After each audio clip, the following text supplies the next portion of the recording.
You now have two more sets of notes, and we're going to cover these a crucial hour right now. Gary McIntosh, I wanted to say, somebody asked me about the best book for things that come close to the soccer field. And Gary McIntosh is probably, it's fun to exaggerate, but I think the best expert on churches going to the next level. In fact, his book, one of them is One Size Doesn't Fit All, and the next one is You're Taking Your Church to the Next Level. And almost everything he says is three things. Congregation needs to change and do this. Board needs to change and do this. Staff needs to change and do this. And it's really good, and he writes in a very affirming way and a very positive way. And you don't, again, I'm sure a lot of you differed on some principles or even some, especially actual ways of doing it. And that's fine. There are a lot of ways to do church. But just consider what he says about size. One size does not fit all. And he brings up so clearly the danger that we started this way and it really worked. And now you're saying we need to change? Yes. And you always honor the past. You never make quick changes. Try one at home tomorrow.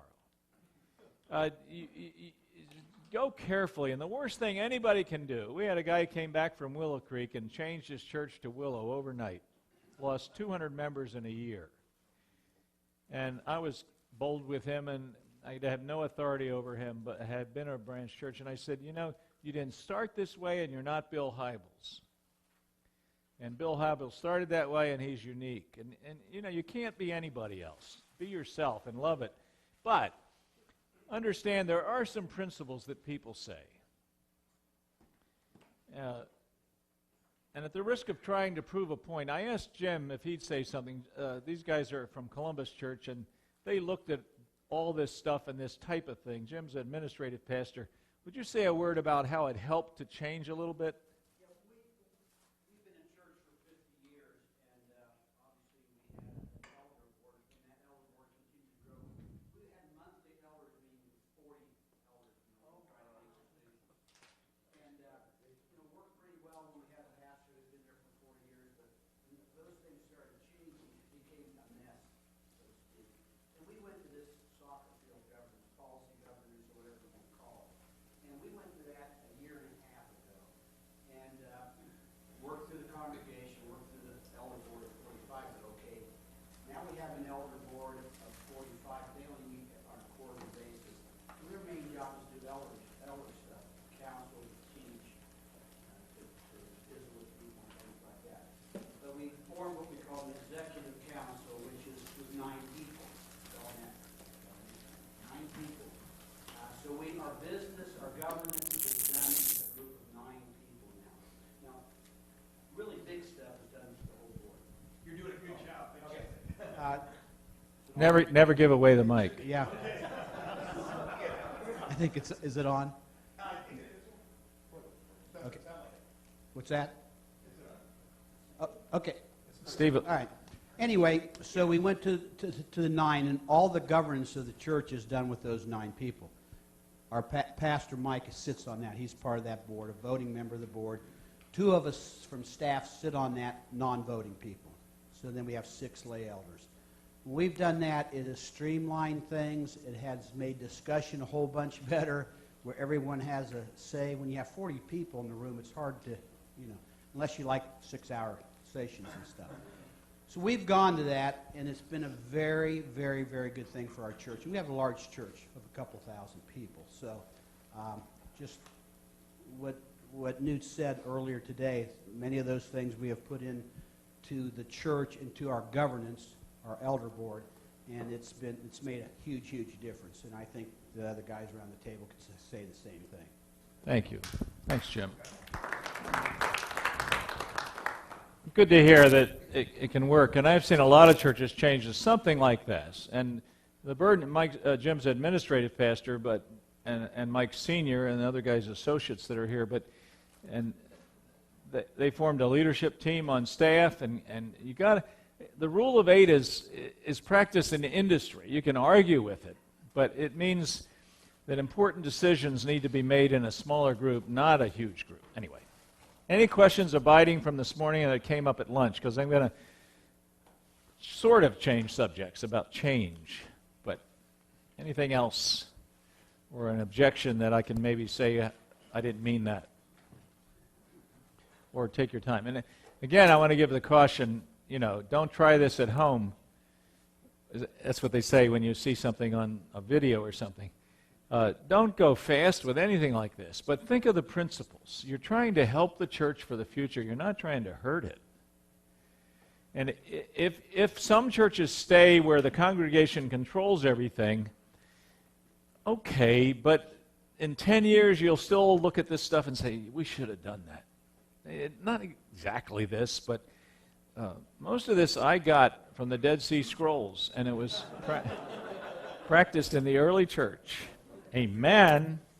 Now, take a look. I think you got a sheet that has 3 circles on it. Do you have that? Yep. Anybody extra? Thank you. Great. Anybody need it?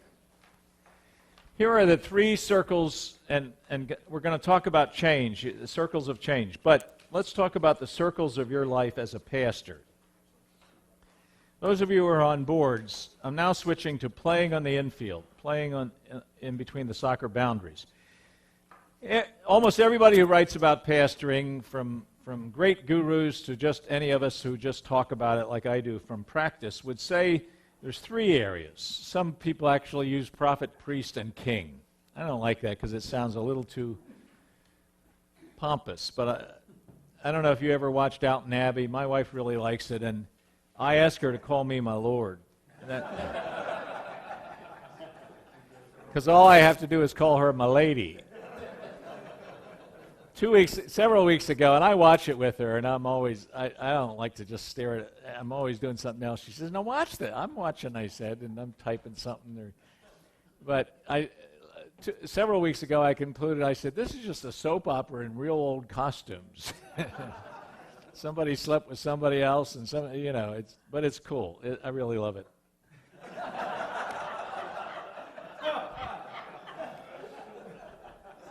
Anyway, I give this out everywhere I go, and when I coach pastors, we start with this. And I say, what are you doing related to leading, teaching, and shepherding? Almost every leader would say, I'm good at 2 of those, I'm weak at another one. You got to do it anyway, is one answer. Another thing would be, get some friends around you. Read Bill Hybels' Friday email and see how he leads and shepherds the church of 20,000. If you don't get it, you ought to get it freely. Every Friday I get it. It's just free. It's just about Sunday. And every Friday I think, this is going to be the best sermon he ever preached. Even when he's not preaching, it's the best sermon there ever was. My point is, he knows how to love people. He can be called a Dutch dictator, and he's a very strong leader, but he knows how to love people and affirm them. Anyway, leading, teaching, and shepherding you got to do all 3. And at the risk of sounding like I'm teaching first-year pastorate, and you're not, but I just want to say all 3 of those you can do in simple ways. Take teaching. Teach, and probably spend 20 hours of your week or something close to that studying and preparing to teach and then teaching.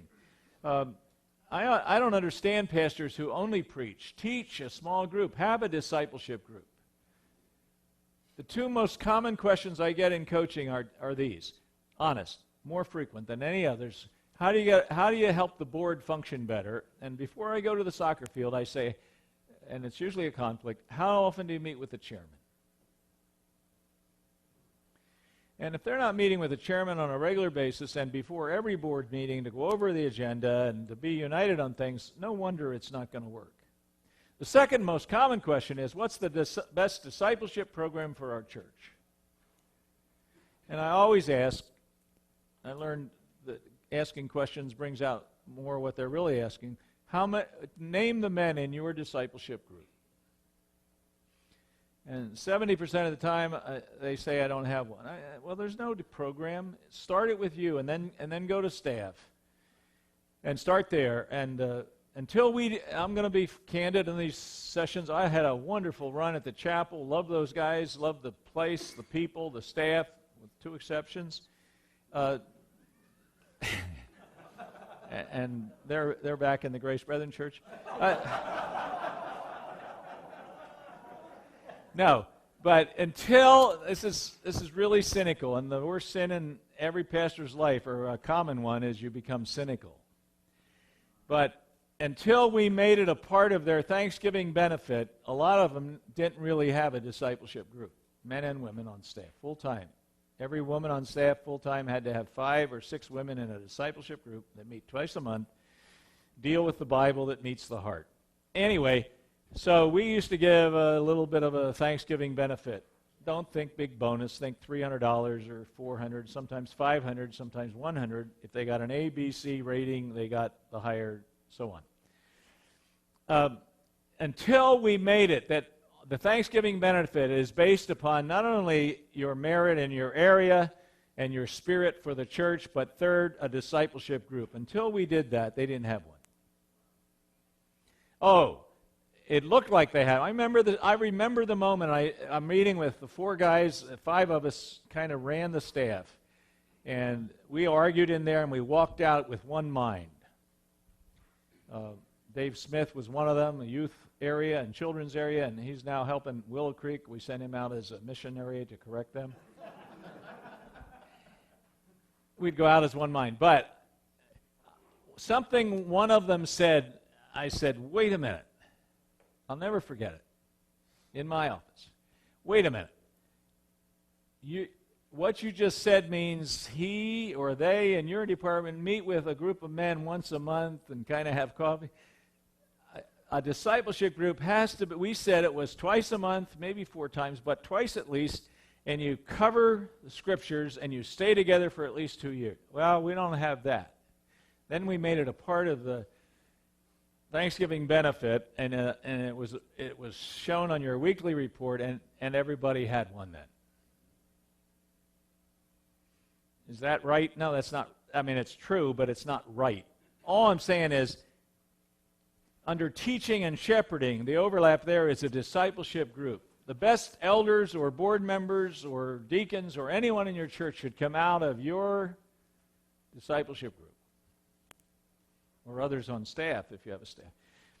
On leading, I said that and I meant it about leading. I was lieutenant of the patrol boys in 5th grade, and my first big leadership decision was I had my brother, who was a 6th grader, kicked off the patrols because he sat on a fire hydrant. In those days, patrol boys stood at attention, and we won the best patrol force in Harrisburg in a tri-county area. Amen. But I had to go to Miss Black and say, my brother should not be on patrols. He sat on a fire hydrant. Sergeant Otto used to ride and inspect all the schools. And in 6th grade, I was captain of the patrols, partly because I turned in my brother, who never forgave me, and became a Presbyterian because of it. You'd think he'd become a Baptist because of the fire hydrant and the water. Anyway, under leading, you just got to do it.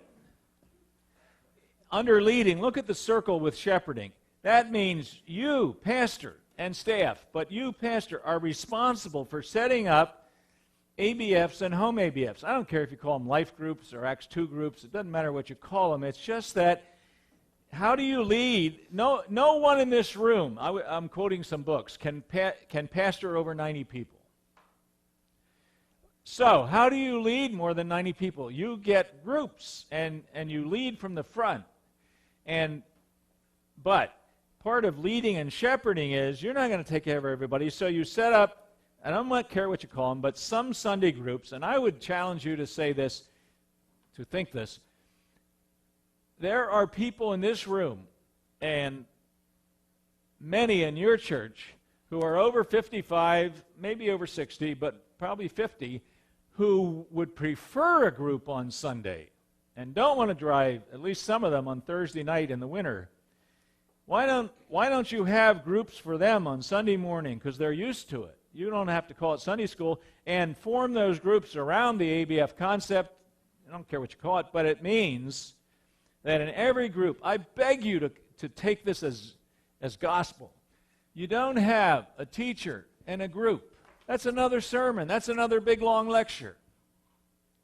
Now, if it's a seniors group and they like that, don't just write this down. Don't ever fight the seniors or the women.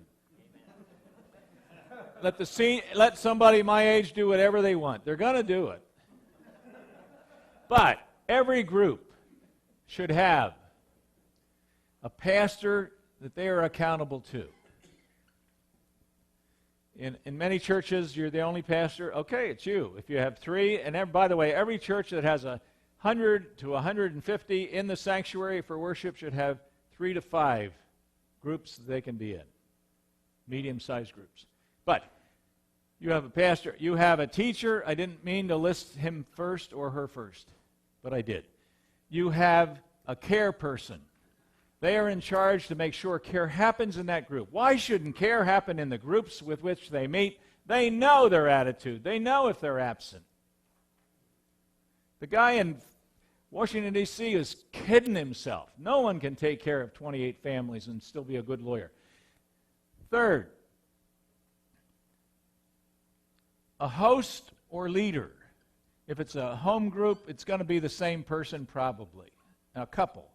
They're in charge of that group. They get out information. They're in charge of socials or appoint a social chairman. And these aren't big, they're never elected. And about 10 years ago, we added this, mission captain. Somebody in that group that says, why shouldn't our group always supply 2 helpers for the nursery? Why shouldn't our group go together and every first Thursday of the month, let's serve a meal at Haven Arrest? There's 2 books coming out, maybe 3 that I read about, that are saying, let's not call them community groups, let's call them mission groups. Groups that gather together like this are not about community. Who cares if we hold hands? They're about mission. As long as young pastors or writers can change the name and pretend they invented it, they'll like it.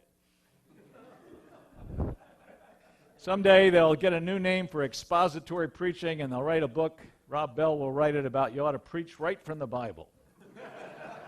Only he'll call it ringing the bell.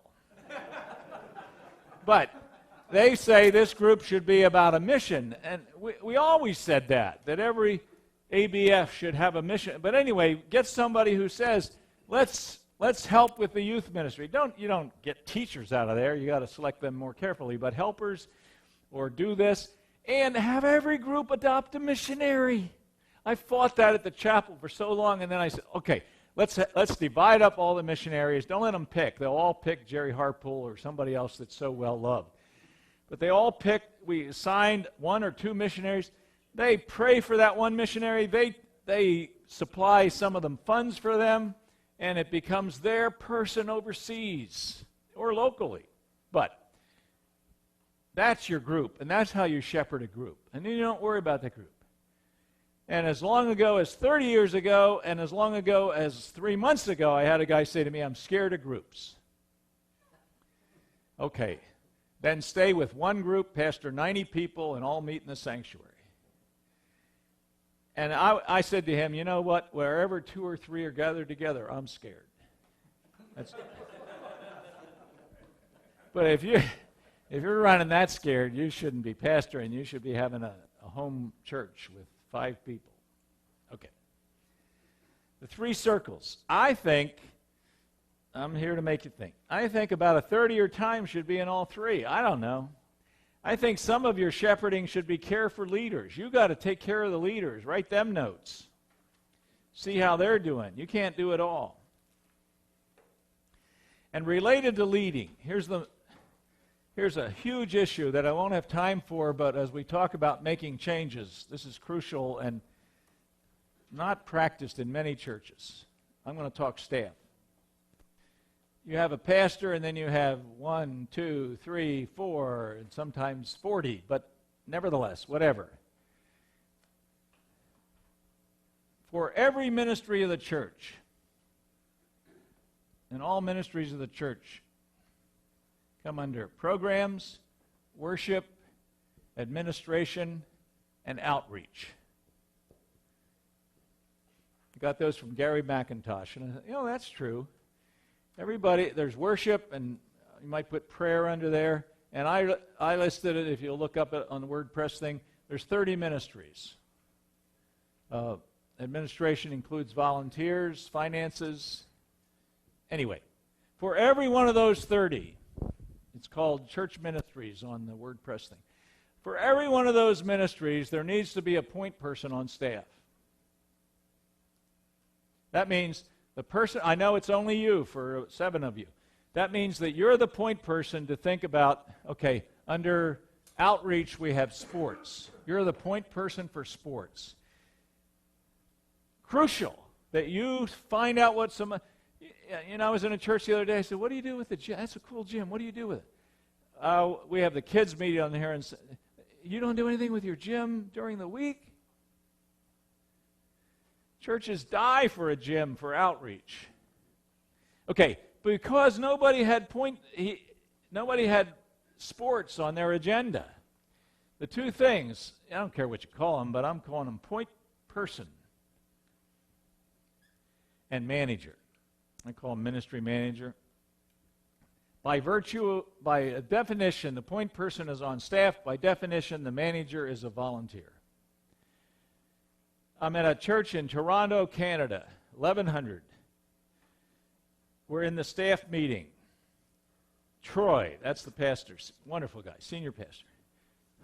He's asking me to help their staff look at organization. Who's the point person on staff for sports? Lance answers. Lance is the wonderful guy, Swedish, Anderson. We don't need a point person, he said, and he named some names.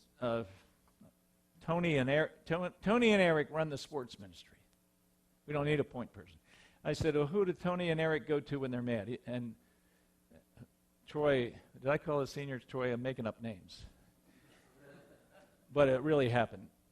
Troy said, well, they come to me. I said, well, you're the point person for sports. I said, who's the point person for women? Lance answered. I think he was jealous for this area. And he said, we don't need a point person for women, and he named 3 women that ran the women's ministry. I said, okay, I named the 3 women. Who do they go to when they're mad or have a need? Troy raised his hand. Me. I said, you're the point person for women's. And I said there, and this is dramatic, but it's true. Has the added virtue of being the truth. I said to Troy, you're the point person for almost everything except what he had a youth pastor, a worship pastor, an outreach pastor, and they just had their little silo. I said, I leave town, I said, you're taking all the other areas and you're letting them just take care of their area and go home. At that meeting, he assigned all 30 of those areas, about 4 to himself, and everybody got 1 or 2 of the other areas. I think it's crucial and healthy for the worship pastor not to just listen to music all week and plan the service, but to also take something in one of these areas, if he can, and learn about it and be the point person for another area. When I was at South Bend, I said to the worship guy, and you take sports. We went through this. And they all laughed. He hates sports. And I knew that. And it was funny. He panicked. And he didn't take it. We gave it to somebody else. But does that make sense? When you're going to institute a change, then the point person needs to see what others are doing. And we're talking now ministry, not board. Ministry areas in the infield. Every church, if you're the only pastor, you're the only point person, but you can have managers for all the areas. If you don't, you make the Kool-Aid, you do all the work, you go nuts. And so does your wife. Questions? The point person's job is to find out what you can do in that area, consider what other churches do, and appoint the managers and encourage them. Marlene Wilson, in her great book on volunteering, said there's 2 reasons volunteers quit in every church. Got my attention. They don't get thanked, and they didn't know quite what to do.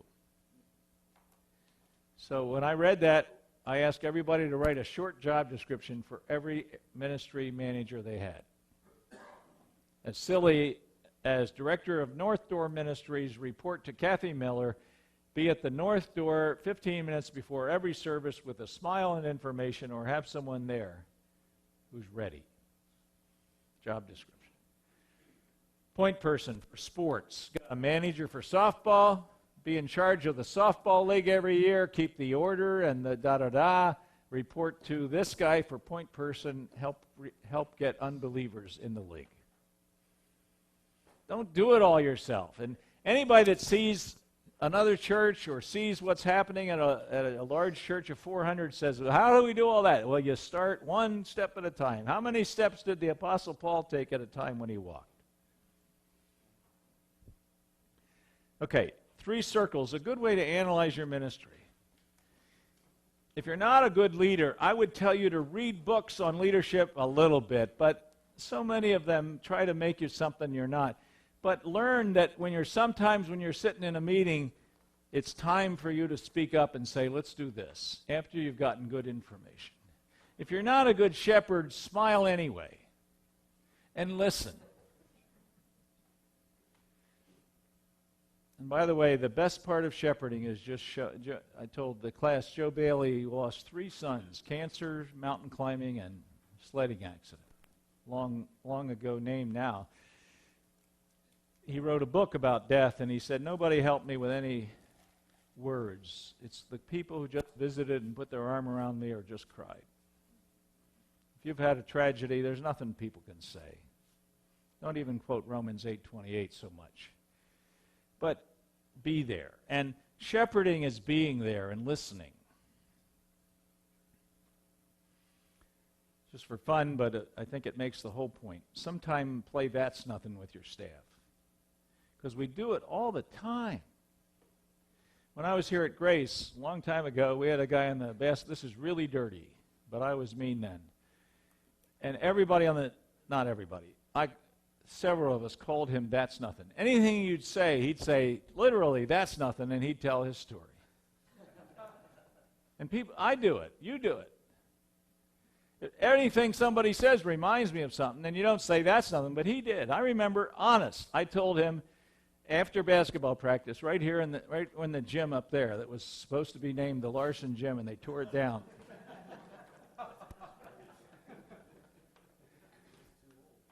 What was I saying? Oh, I said to him, I won't name him, he's from California. I said, Dick,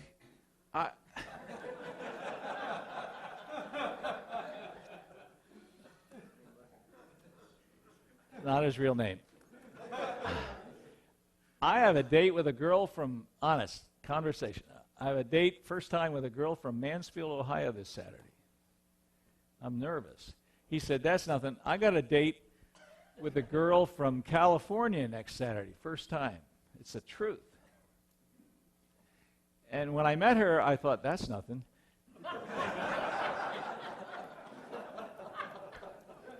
No, that's not true. And we married, and they married, actually. But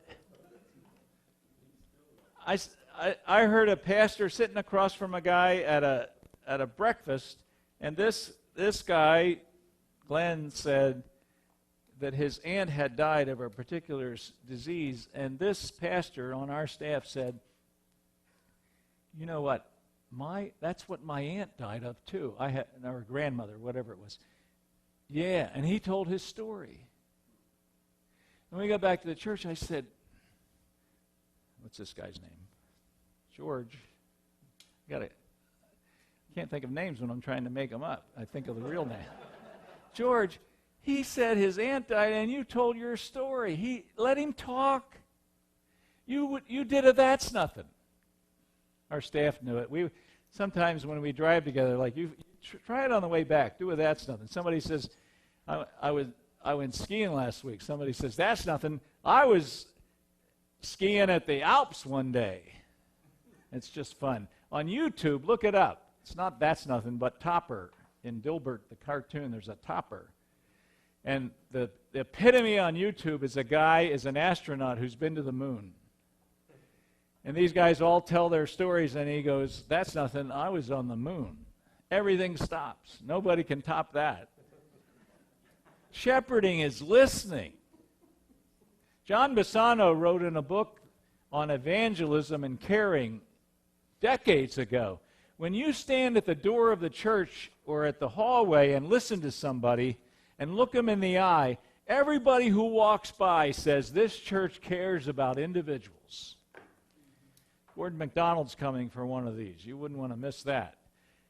He writes about very draining people. But when you're standing there with Daniel would come to me, a guy who was probably 30. I just saw him when I spoke at the chapel 3 months ago. And he came up to me and he said, do you realize how close we are to the end? Every time there was a tsunami or a tragedy, he'd come to see me. He was a special needs kid, 28, an adult. Adopted in a family. Larry, do you know Larry Walker? 28 adopted kids. But he would come and tell me the earth is ending. There's a tsunami in Japan or wherever it was, and something else, whatever it is. I would look him, and people would come over and try to shake my hand. I would let him shake my hand, but I'm looking at Larry. It's not his real name, whatever I said. Daniel. It's not his real name. That's you, Daniel. Why? Because I want them to know we care about individuals. Now, I'd have to say to Daniel every time, he said, Daniel, I got to go meet other guests now, please. Let's talk again. And we would. I would listen. But, so I'm not going to stay there the whole time. But my point is, shepherding is loving and caring, and people know. Tell the church you love them about every 6 weeks or 4.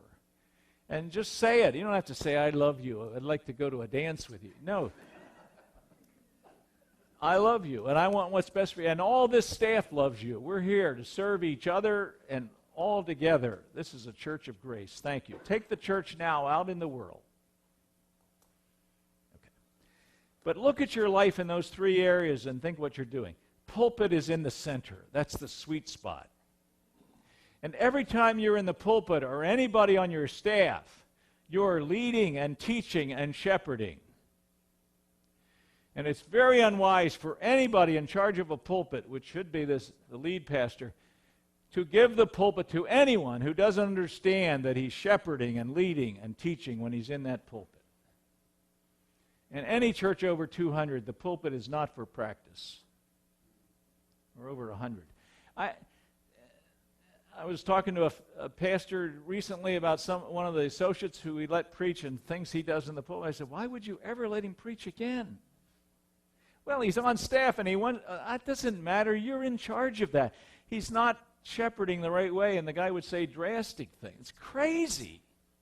Anyway, those are the 3 things. Now, look at this circles of change. I promised we'd try to deal with a few things on change.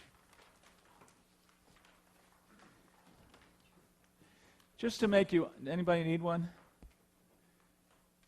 Just to enforce that all of this it's like driving. You get the rules of driving, and then you look out for accidents, and you stop and rest, and da-da-da. But there are some guidelines, and here they are. The need for change in a church. Never argue about it. Too many changes, all that stuff. Everybody's changing. Everybody in this room has changed enormous amount in your leadership style and with using electronics. And so you're going to change, so don't make that a naughty word. Don't use it all the time. 2, I won't take time on it right now. But it's hard. Change takes time. I love this saying. It's amazing how little you can do in 1 year and how much you can do in 5 years. And people give up on a change in 1 year. Those who write about worship services say you should not inspect or alter a worship service until 18 months. I mean, certainly you shouldn't pull the plug on it. It takes that long to establish. I remember when we started, this is silly and very little, but at 11 o'clock, I said to staff my second year there, let's have an 11 o'clock Christmas Eve service that'll end at midnight. And we had a number of them, so you had choices. But it became our most popular service almost of the year. My wife hated it in some ways because I'm there all Christmas Eve, but we made up for it on Easter. That was a joke. But people fought it because it's a change. You just have to let it catch on. In the first year, there weren't that many there, but soon every Catholic loves midnight service. Da-da-da. Number 4, and this is crucial. That's you, me, that's you. Who do you think that is? That's you. Co-manager for every project. You have another person who stands with you. It might be a couple. For a building program, it's a strong couple or person. And they make a lot of the announcements, but you're still the face of it with them. And it's somebody that's good in that area. It's a tribal chief in terms of expansion or money or building. For a constitution, it's a well-respected leader. And then you get owners and shapers. These are people who meet together with you to develop it. People hate changes and surprises, so they're in on it. And you got to hear them. And they're up to 2 to 5% of the people who help change the Constitution and write it and study others. You select them very carefully. But then, number 4, in the know. This is a whole circle of people that you get that they know about it. So that when it comes time to present this in front of the church, the masses, these people are all sitting there going, yeah, I know about this. And many of the shapers are standing with you in the front of the church building. This is when you do have to have a members meeting to vote on a building or a constitutional change. They're standing up there, and they've all been in on it. And while this is a big church of over 300, everybody knows 1 or 2 of them, and I introduce them, and this guy's the head of a construction company, and this woman is the head of a bank, and da-da-da, and they think this is not just the pastor's idea or the staff. This has been very well thought through. And at the workshops at Ashland and Akron, we changed exactly following this. The town meetings were at number 4, and the workshops where we got about 20 people in on it, including Paul, who reads details more than anybody in the world. He'd come to every meeting with line for line and some things about it, and he drove us nuts, but we made some of those changes. And so by the time it got to in the know, in the last workshop we had, at least 10 or 12 of them, there was one person who came. They were tired of workshops, but they had had a chance. And I think there were 2 negative votes. But the point is, you go to anybody in Mass and just say, well, here's our new Constitution, and my wife and I dreamed this up one night when we were sleeping, and here it is. They'll vote against it. Comments on any of those 5 steps? I did it. You know, even when you're adding staff, when you're small and it does have to go to the congregation, you do all of that. You get a co-manager, the department head, or a chief layman in that area. You get owners and shapers who interview this person who's coming in as the director of children's. And then you let it leak in certain ABFs, or you have her meet or him meet these groups. And then if it has to go to the congregation, number 5, by the time it gets there, nobody's saying, why are we doing this? It's especially true in a building program.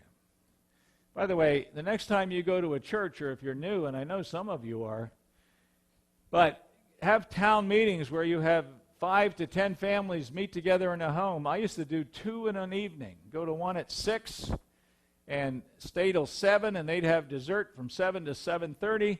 I'd go to another one where they had dessert from 7 to 7:30, and I'd get there not too far and meet 10.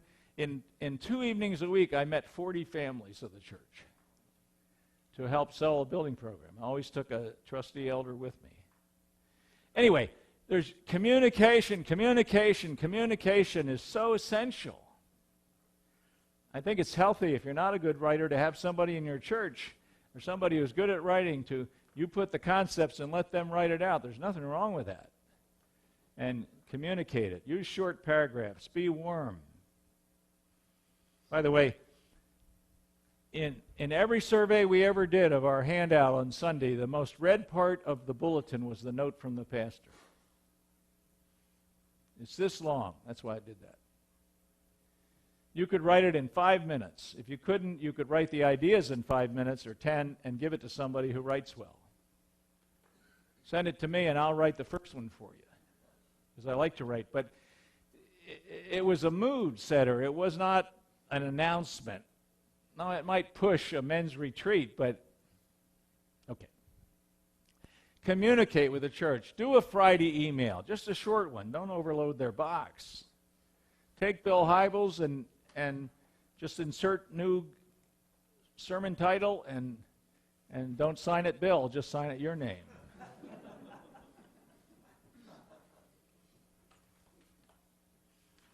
I wrote to him once, way back. We had both been to this leadership seminar network, and he didn't answer me. So the next time I wrote, I said, Bill, I windsurf, and I believe I can beat you in windsurf. He wrote back right away. He's very competitive. It's, I think, to the point of sin.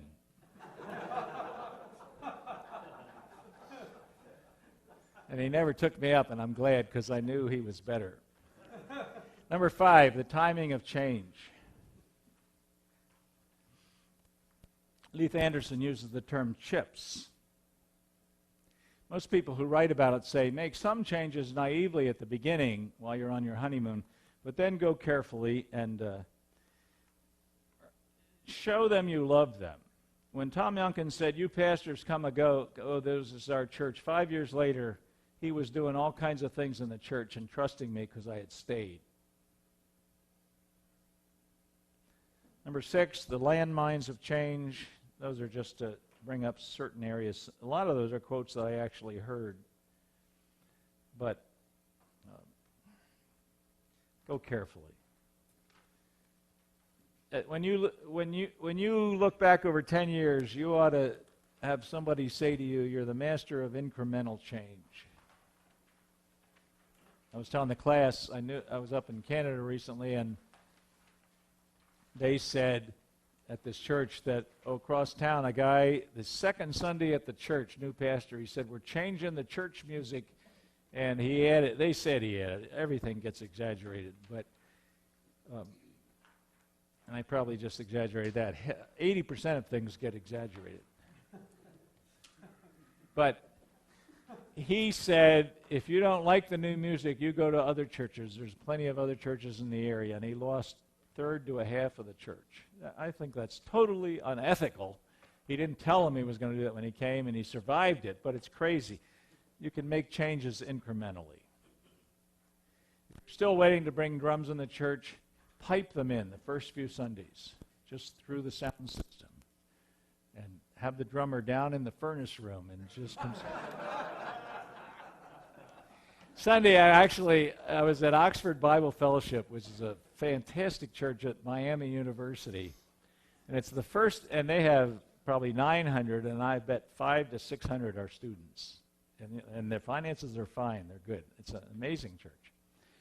But it's the first church I was in where the drummer, there was an alcove up here that went back in, and they had the drummer sitting over here so you actually couldn't see him. Now, every church puts plexiglass in so they don't hear him so loud, or sometimes, or they use electric drums that they can turn down, which drummers hate. But it was so funny to me to see the drummer over here in an alcove and hidden. I couldn't help myself, and I said at the start of the one sermon while the ooh-ah singers were going off, hey, don't forget to watch the Beatles tonight, because Ringo Starr, you won't see him. He'll be over sitting in the corner, and the drummer... See, I do know a lot of music.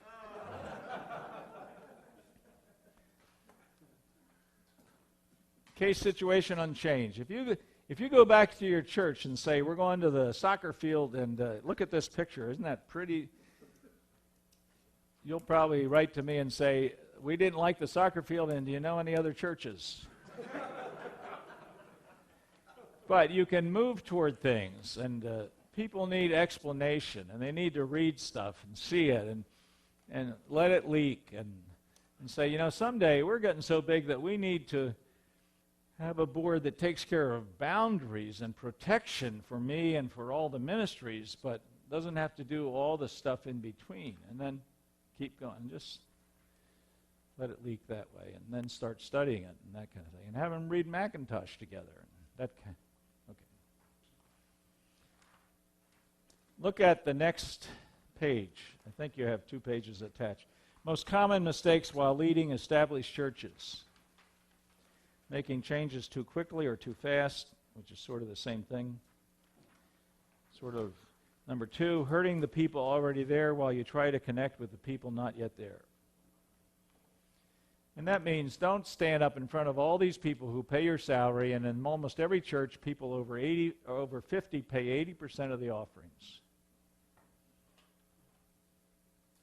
They told me at the chapel, I was on a ski retreat with some of those guys the other day, and one of the guys on the board said, we figured out how much the third service now at the Akron campus gives of the money and how much the first service gives. The first service is choir and orchestra and traditional. I said, you're not going to tell anybody that, are you? In every one of our churches, 80% of the offerings probably come from people 50 and over. Well, they should, because a lot of those people make a lot of money or still have it. But you don't tell anybody that. People will grab anything to get mad at. But neither do you hurt those people by saying, I know you people aren't going to like this. You'd never do that. So go slowly, and why not have some places or even a traditional service that helps them if you're going to change music in other services. Blended, I'm not good on music. I read the quote many times, blended makes everybody mad. Anyway. Don't make sure you're not hurting the older people just to reach the younger. The last thing I should do in a meeting like this is say, how can we get more people here? And you're sitting there and thinking, well, what's wrong with us? This is a pretty good start. We need to get more people here. Some of the people that come in a brace, try to get attention. You know what? You can fall asleep in that thing. Your head won't...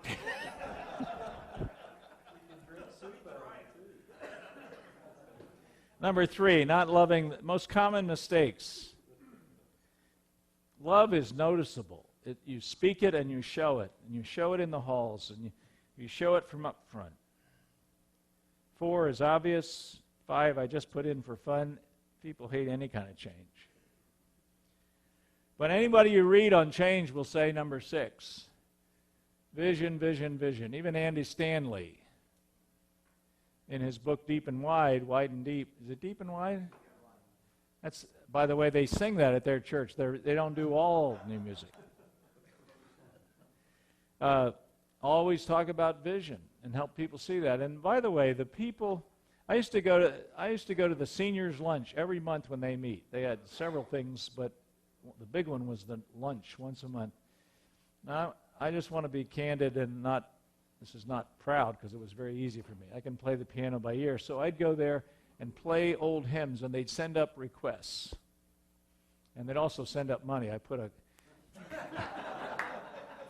a cup on the piano. It started when one of them brought up a cup and dropped in a quarter, and then it was kind of cool. I made usually about $17 each lunch.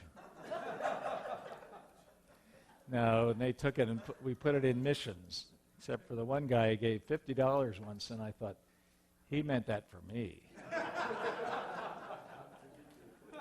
But I would play that, and then I would give a 5-minute update on things happening in the church, and then I would leave, because I had a lot to do. I'm busy. I didn't say that. Those people love that you care about them. I was arguing with a pastor in a large church of 1,000. He said, I don't have time to go to a senior's lunch, and he had one. I said, don't stay, just go. And he started it, and he said, they love it. Your attention to people, you don't have to do everything, but when you walk through the nursery and thank the workers, sometimes before the service, and when you write thank you notes, 3 every week, Brent Scowcroft was asked, what's the greatest contribution George H.W. Bush has made to Washington a while back? And the answer was not anything about national security. Scowcroft was ahead of that. He said it's the thank you notes that are posted all over Washington that George Bush wrote to people, handwritten. We ask our staff to write 3 a week. Next page, the pastor's role in deliberate strategy. The shepherd is to lead. You got to. Lursty, lead, rule, shepherd, teach, equip, be an example. To lead is to plan strategy and steps. It's to plan the future. Fill in anything you want, but you've got to plan that and think about it. Most management books say you should spend 5 to 10 hours a week. They used to say that, at least when I read them, planning the future of a corporation.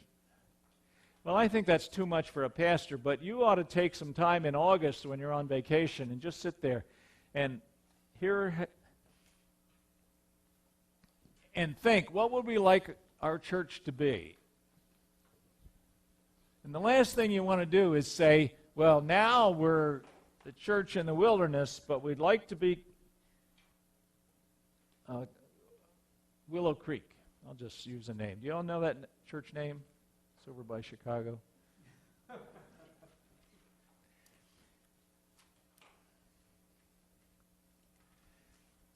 Sorry to be redundant for a few of you, but sometimes repetition helps, but this is so crucial.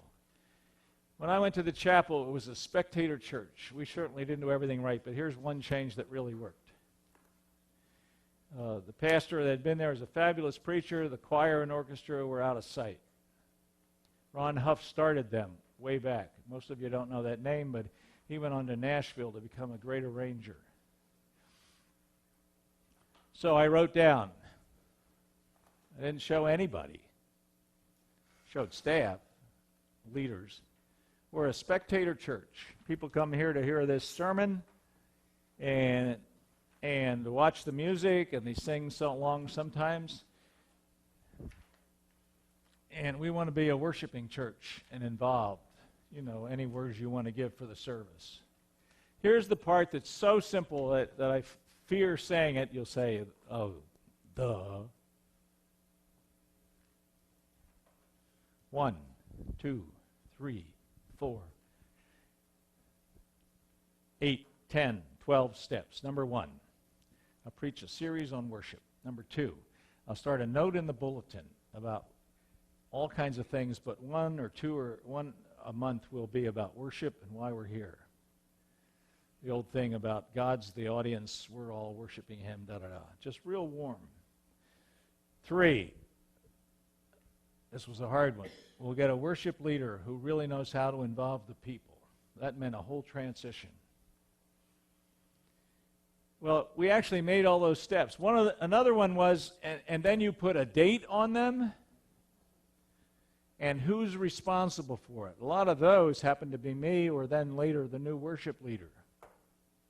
One of the steps I remember was we'd do 5 minutes a month in the worship service on worship.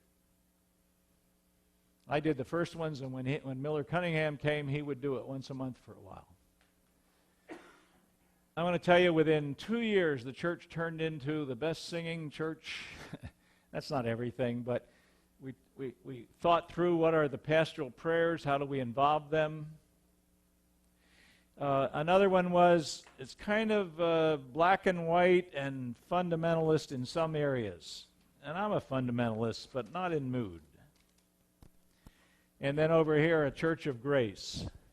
And I wrote out 10 steps, when we're going to start them. It had to do with the note in the bulletin, and it had to do with everybody in staff greeting and loving people better, writing thank you notes, da-da-da-da, and to get over to a church on grace, to a series on grace, actually.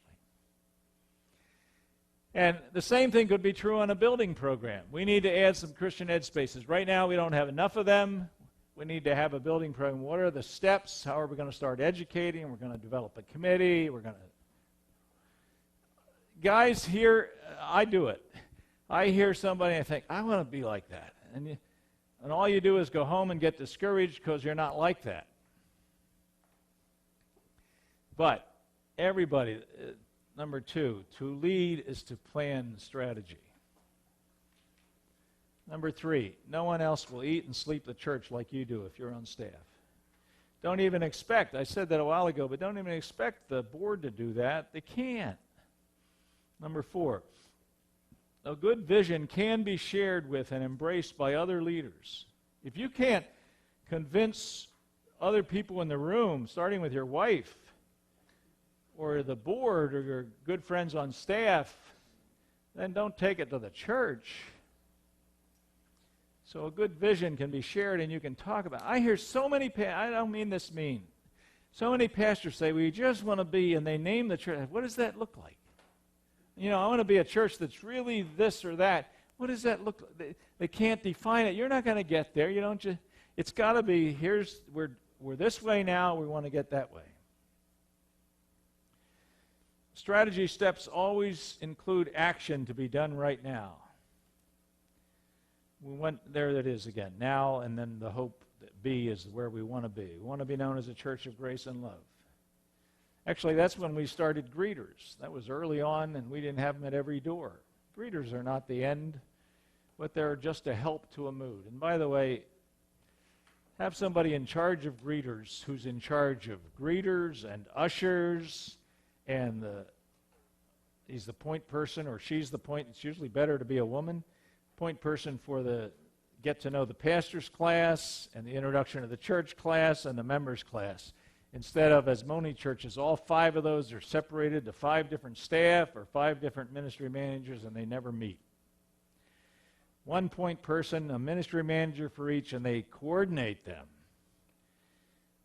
By the way, as effective as everything was in our church, we couldn't get more than 10% to sign visitors cards, guest cards. So that point person sees what other churches do, and they have receptions after church to meet the pastor and his wife or to meet somebody. Sometimes give a silly gift, the ballpoint pen that never works. Although the Grace and CE pens are very good. I have 12 of each.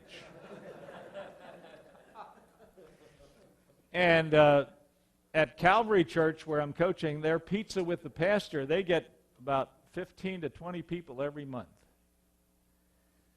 Because they gave up on, well, how many cards did you get? I said when I first started coaching them, and they told me a number, and I said, you have more guests than that. So you catch a few at each place. At a church that is nearby us, every 2 months the pastor has a dessert for all the new guests, not members, who have come. Every 2 months he does it, and they get 10 to 15 in their home.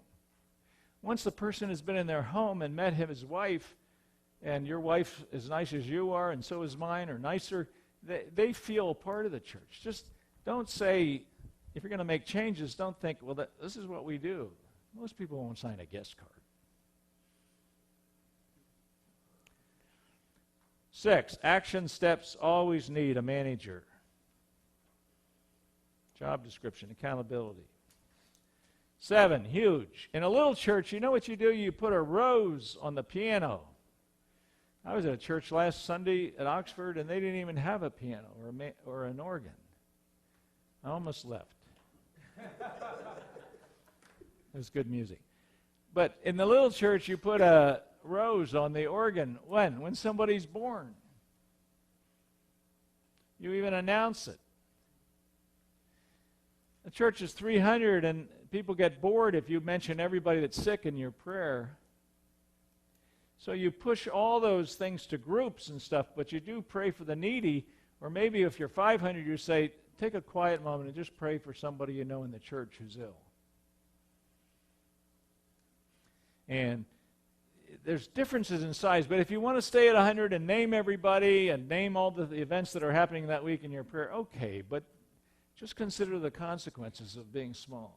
I was telling the guys, if you want the church to grow, you don't stop in the sermon. You know, that's like Tim told me last week. If you're a guest, you think, who's Tim?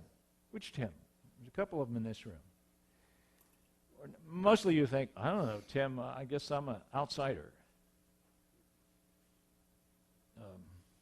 And so,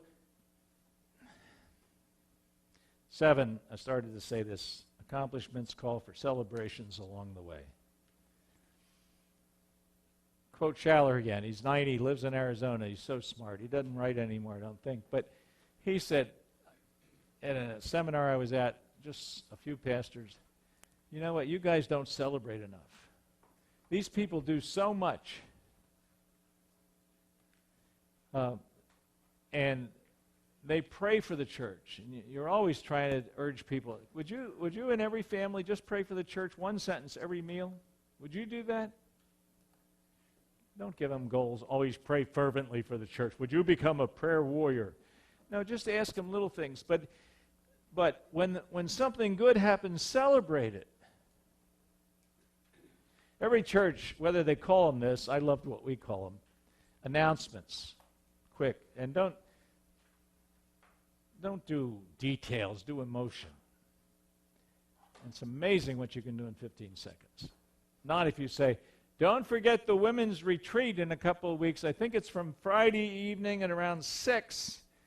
It's over, what time is it over, Mike? Saturday, I think around 2. It's a good thing. No, you say, here's Shirley. Shirley, why did you like the women's retreat last year? Hold the mic. Man, it was a crazy time. More fun than I ever had before. It's Friday and Saturday coming. I love those ladies. We had fun, but we also thank you, Shirley. I want to look in the bulletin to see the details on how to register. I told the Super Wednesday one time, that was a true story, and here was the announcement. The guy gives her the mic, and she says, well, last year we had it, actually it started at around 4 o'clock on Friday. I'm there as a coach. I wanted to stand up and say, faster. And this year it's, and my phone number is 347, who's going to say, whoa, I'm going to that baby? Probably anyway. Never celebrate along the way and say, I started to say you have announcements, you have pushes where you do interview somebody, and you don't take more than 2 minutes or 2 minutes and 10 seconds for your announcements. I sat through one the other day with our 12 announcements. And I hesitate to be so mean, but I said, man, you lost everybody during those announcements. Who's going to hear 12 things and not get so... Electricity leaves the room. So you have announcements and pushes, which might be an interview, and then the golden one is the shove. While the ooh-ah singers and the drummers coming around the corner and going off the platform, you got about 30 seconds to shove something. We used to take turns arguing about shoves, and everybody wanted a shove at the chapel, but that's the time where before you start the sermon, you have 30 seconds to say, boy, did the youth have a great concert Friday night. And they all brought unbelievers from other schools, or a lot of them did. Man, you guys really care. You've just renewed the vision. You've celebrated, da-da-da. Yes? Is there I won't use the word perfect, when's the best time in a worship service to do the announcement so you don't lose that?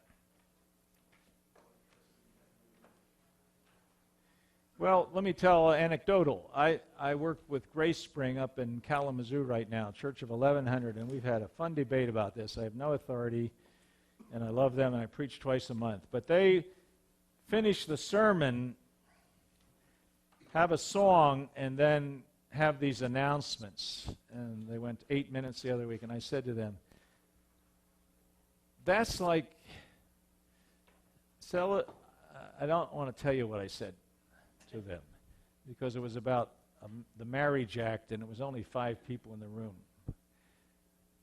See, now you're imagining too much. But I said, that's like an intimate time with someone, your wife, not someone you love. Good gone, Knute, you got it. And then saying, do you think we should hire somebody to mow the lawn next summer? You try that.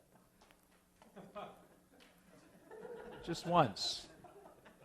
And it's like you come out of this sermon, and it wasn't like the sermon's so good, but I heard the other guys and good, and they have a prayer of commitment for that area. And then we go, you guys should come to the men's retreat next week. And you leave the room with all these. So finally they shifted it to the closing is about the sermon.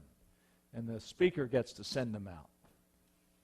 I just think announcements should be either before the worship starts or after the first song, which, let's face it, is a gathering song. It gets the people in from the outside, some of them. And I've never been to a church in the last 4 years that had people come on time. I mean, a majority. I don't have any answer for it. But it's ridiculous. It's unkind of people, but you can't change it. I tell you this, Traverse City, the church, I said, well, let's start a campaign. We talk every Tuesday on Skype, the 2 leaders and I.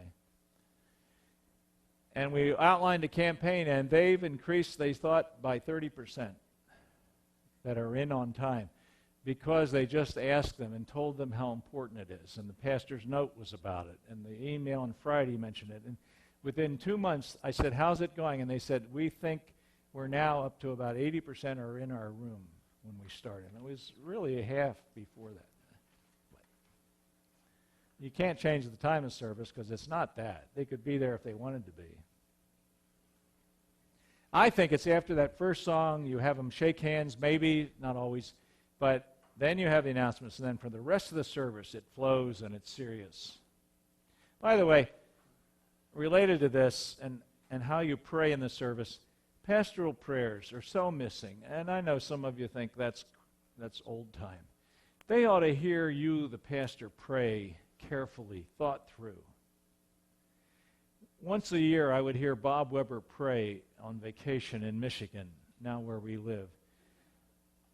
I don't think I'm exaggerating. I don't think I ever finished a prayer by Bob Weber. I mean, he led it. He wrote it out. But what I was crying. And pastoral prayers are something like this often. Jesus, I love that song. In fact, that song spoke to me this week, and I said to the pastor after listening to that worship, he wanted comments. I said, I don't care how his week went. I was being mean to get his attention. But he just made up the prayer as he went. And, they need to hear prayer is a part of worship. And then at least once a month, I did it 3 times a month, they need to hear a prayer that's thought through. I use PRAY, praise, repent, ask, yield, and model that and say it to people and teach people how to pray in their groups. But if they don't hear people pray like that, they stagger at prayer. And by the way, one of the best things we ever did in prayer, and I've gotten it into a number of churches, is when we come to ask, I'm going to pray in a minute at this service, pretend. When we come to ask today, if you're worried about somebody who's ill or you are, I'm going to ask you to stand and represent them or yourself to pray for physical healing. So please be ready. And then secondly, I'm going to ask if you're worried about somebody for salvation or yourself, I'm going to ask you then to stand to represent them or yourself in the prayer. So I do P, praise, R, repent, which is always quiet. Pray for your own character. And then ask. And then I say with my eyes closed, now if you're representing somebody who's ill or you are and you want to pray for healing, would you just stand where you are? Lord, you see these people, and I prayed for them maybe 5 sentences. I had somebody peek every time, a couple times I did. Fully a quarter to a third of the people stood up. And I would say, you may be seated, and then I'd say, if you're representing somebody who's for salvation or you're worried about someone or yourself on how to believe, would you stand? And I know some people peeked and looked around, but they told me that fully a quarter to a third stood on that one too. And the point is not just that they paid attention to the prayer that week, but that they felt like they were prayed for. If there's anything good about the healers is they meet needs and they get people to really ask God for healing. And that's the best we could do. But involve them in the pastoral prayer in 2.5 minutes. Attention spans are horrible even in prayers. I said that at Moody a couple years ago in a pastor's room, and there must have been 100 or more in there, and one guy said, how can you tell someone to pray 2.5 minutes? I said, I just say it. And he said, yeah, but you're limited. No, I said, I guess, all right, I guess we're limiting the Holy Spirit. But and he said, come to think of it, one time last year, a retired pastor prayed 17 minutes in our worship service. And I said, and it didn't bother you? And he laughed. Yeah, it bothered him. He even knew it was 17 minutes. Why would you let somebody ruin a service by praying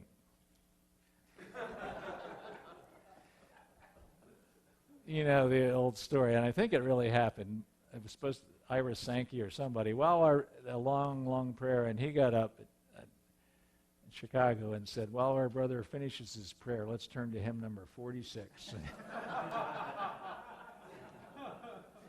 Last year, Janine and I went to a symphony on Saturday night at Berrien Springs, Seventh-day Adventist. I felt so stupid when I called and asked, when does it start? And the lady on the other end, this is summer, she said, somewhere around 8:45. I said, 8:45? I didn't want to say I have to preach the next Sunday, but she said, well, yes, we can't start before sunset. And I felt embarrassed. Oh, I'm sorry. So we go to the symphony, and it's 8:45, and at 9:10, the lady who introduces the symphony says, I would like to tell you how this symphony was written. It's pretty obvious. They want the symphony to start at 9, and it was probably 8 of when she started. At 5 after 9, she's still going strong. And boy, is it boring if you don't like Tchaikovsky. It was so cool. So funny. The lady who's the director of the symphony came out on the other side of the stage. She didn't have a mic. This lady is going on with her speech. She said, let's thank Mabel. And everybody joined in applause, and Mabel said into the mic, I think I'm done.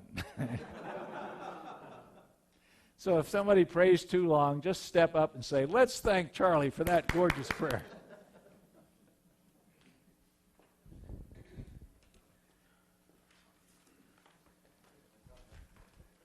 Please help me with this, could you? You've been a great help, Phil. Thank you. Thank you. Can you look up the last sheet, the reminders about the established church? It's not the front. Which one? No, I know the back, but is there any one you want to... Oh, nothing in particular. Yeah.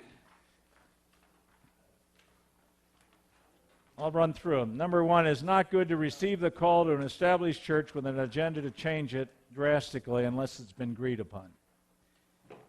That's unethical. Tell them what you're going to do or just work it out with them. 2, it's not good to try to change a church just because of your personal desire. I don't like some of the rock music, but I went to the 5th service, now it's the 3rd because we built another campus, and it was so loud, and I think some of it's like Dancing with Jesus, but I want to tell you, they loved it. So you can't impose your personal desires. You got to think of everything. You need some more? I think we got some extras. Number 3, sometimes leaders become unaware of how people are reacting to their leadership decisions. Don't take surveys. Don't take surveys on who would like a Saturday night service. How does anybody know what they do until it's there? I don't know. But you can get input, and anyway. But don't get so isolated. Many pastors get way up here and they just study, and they don't mix with people enough. 4, we must honor what others have done in the past, not act as if previous ministries do not matter. I was just talking to somebody who's going to a church where a pastor's been there a long time. Lau Schaller, I said, what should I do following Dave Burnham? He says, honor the past. Don't ever say anything negative. It's not like we don't stand on others' shoulders, you know that cliche, but it's honor the past. And okay. And when you're compared, don't say, I'm just me. I'm not going to act. 5, just because it has been done or exists as an attitude does not mean it was or is good in God's opinion. You never say that, but why are people more emotional about church than they are about the Democratic Party or the Republican? Not all of them are, but many of them are. And it's because they were baptized there. Their kids were saved there, or they were. And they put money into this thing, and they've worked hard. So you're making changes? You know, my grandmother, anyway, you got to live with that. But you still have to help them get ready for tomorrow. Mission 6 is the same church that understood the missional reasons to have a Sunday evening service can understand the reasons to do away with it. I think you know this if you're from Pennsylvania. The Sunday evening services were popular when they first started. Why? Because no one saw electric lights, but when they came to the Sunday evening service, there were lights in the church building. I read that. And so it was cool. So it became the evangelistic service. Now tell me in any church in the world that people go, okay, there's one you know. But Sunday evening is the evangelistic hour. When I grew up, that's what it was called. There wasn't an unsaved soul in the room, I don't think, except some of the people that were faking it. Can't you say an unsaved company family saying, let's go to church Sunday evening, they're having an evangelistic service. Maybe we could get ourselves across the line. Okay. Phil? I don't know if you can take 5 minutes and just talk a little bit more about music, transitioning an established church. You alluded to it, but you didn't seem like you wanted to go there so much. Yeah, I love to talk about music and how to change.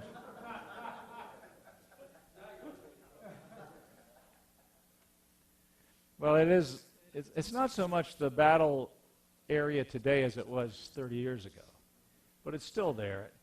First of all, just 30 years behind time. I would have never announced you're changing. I'd never vote on anything. I'd make it incrementally and slowly, and it's amazing how little you can do in 1 year and how much you can do in 5 years. The last thing anybody wants to do is say, guess what we're going to do next Sunday? We're having drums. I know they're right out of Africa and the devil's realm, but we're having drums.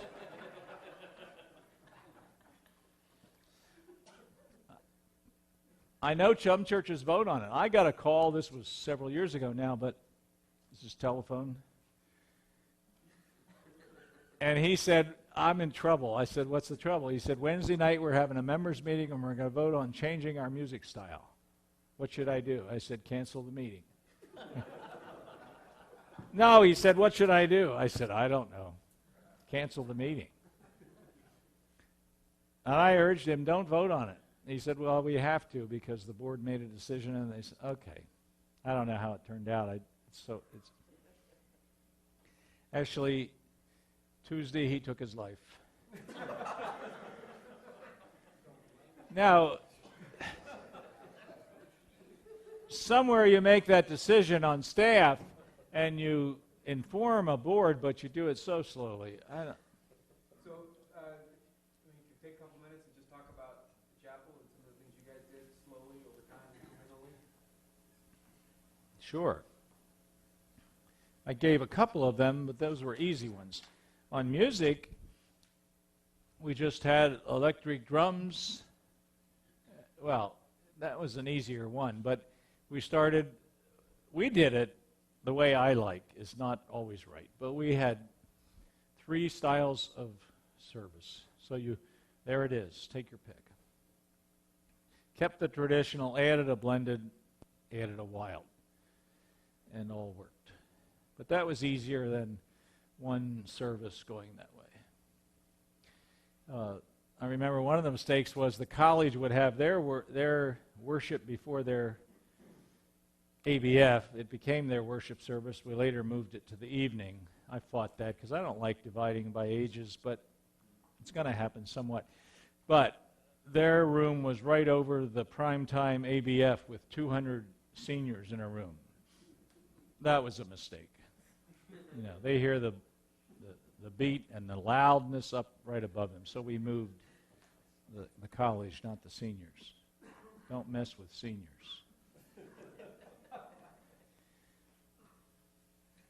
I think a lot of it's what I think, meaning you, the pastor.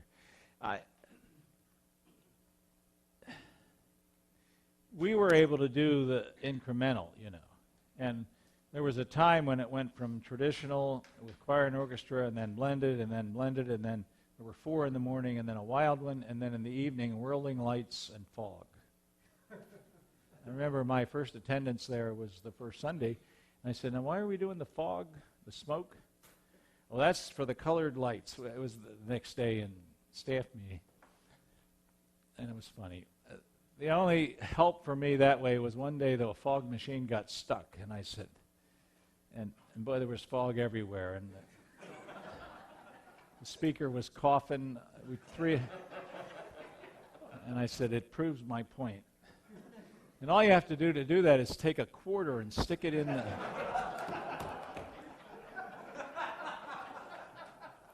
But even still, people that went to the traditional and you weren't taking something away from them, but you still had to kind of help them mentally allow the other things to go on and be okay with it. Yeah, but not with a vote or anything. When we went to South Bend, Janine, who's my wife, who's wonderful at diplomacy, some lady went over and saw their crosswalk service, which was contemporary and pretty loud. And it's in the gym, and they're standing on the balcony, which is a running track. Janine doesn't go there. She didn't have to, and she went to some of them with me, but she went to the two traditional with me. And the lady said to her, "Can you imagine this kind of music in the church?" And Janine just said with a smile, "Can you imagine all those people and how they like it and love this worship?" She didn't say, "That's a stupid idea." She just said, "Look at all those people." In fact, that service grew better than the traditional one. But you just have to say that we have different tastes. So I think something that does help people is to say when they really want a statement, don't get into Christian music and rock and roll and whatever. Just say, let's take a survey on what everybody listens to in their car radio. And that's who goes here to church. And that's the kind of music they want at church. By the way, they will change. Did any of you watch the Beatles Sunday? I watched a little bit of it, but I went back to the Olympics. But 50 years ago, like a couple of you, I went home and the people at church were saying, "Did you hear who's coming to America from England, these long-haired, wild rock and roll?" You listen to their music now and it's ballads. You know, everything changes. It was wild in those days. Yes? Moving topic a little bit, the same idea though. How do you help the church with the idea of moving away from a Sunday night service so that you can do other things like small groups or more fellowship, discipleship? Slowly. Do those things. Insert them on Sunday evening. The last thing you want to do is take a vote. How many want to do away with Sunday service? People will vote against it that don't ever go because of the New Testament.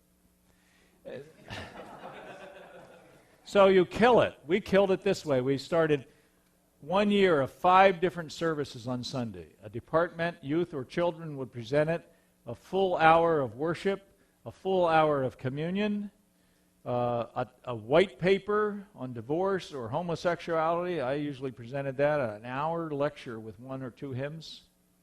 It was good for me to write those papers. It became a part of the church practices in some cases. And I forget the 5th one. But, so that made it different. People, I was told this in 1960 when I started pastoring, in the middle of 60s. People won't go to 2 things the same week that meet the same purpose. That's why you don't want a sermon in your ABF. That's why there's not a church in the country that starts with an evening service. Maybe you know one. So it's not wrong, and they're just defending the past and all that, but change it into something or start groups on Sunday evening.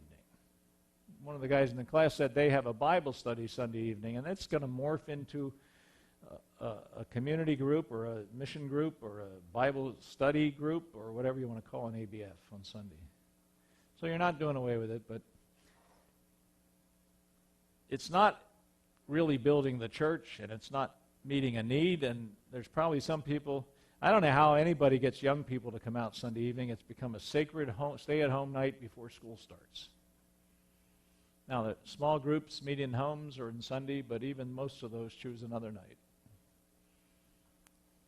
You never announce it. You never say, here's our plan to kill the Sunday evening service for the next 2 years. It's going to be a slow death. We're not going to make anybody mad.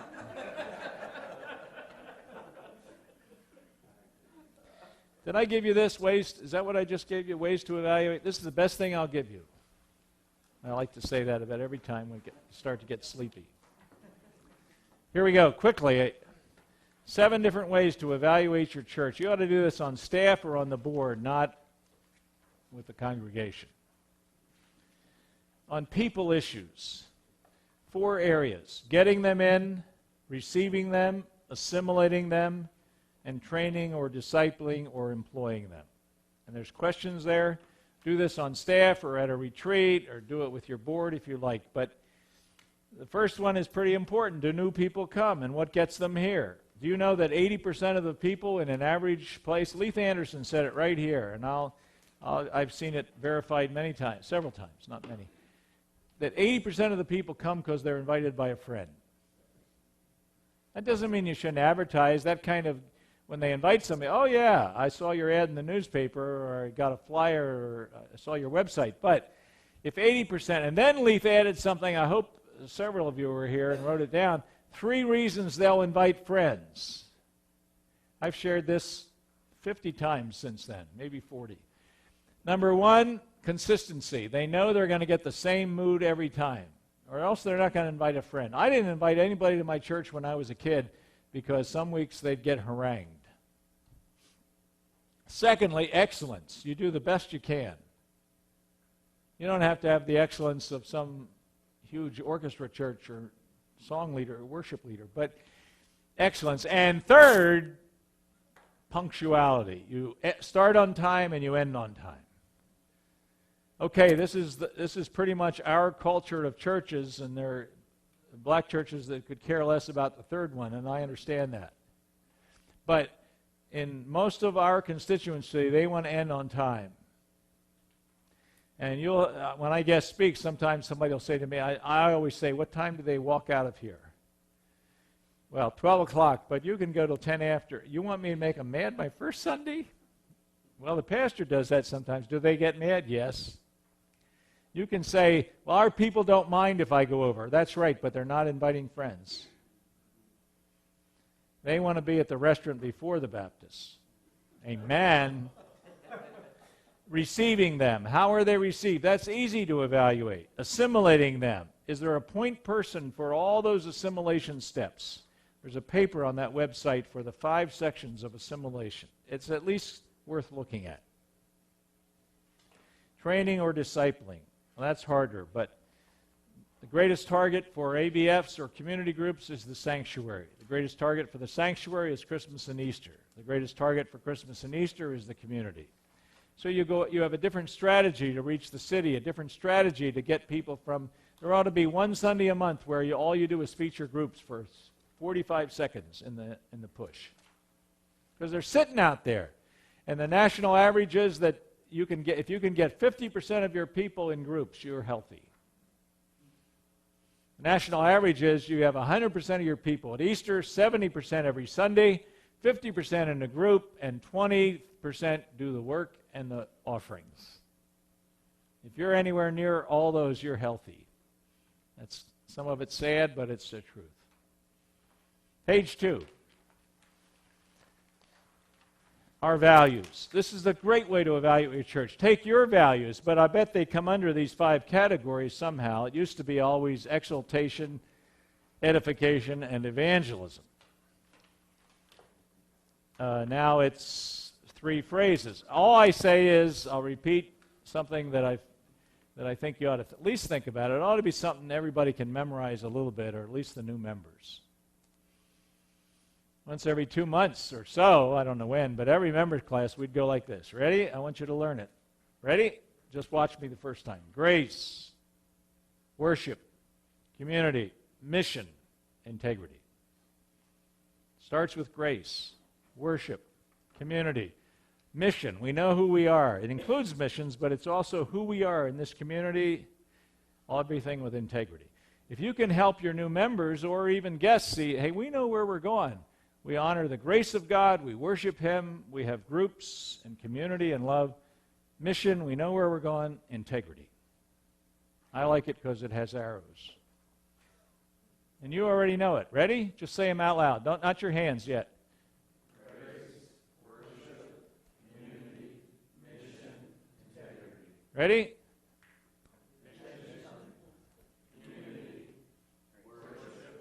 All right, and then bookends are always grace and integrity.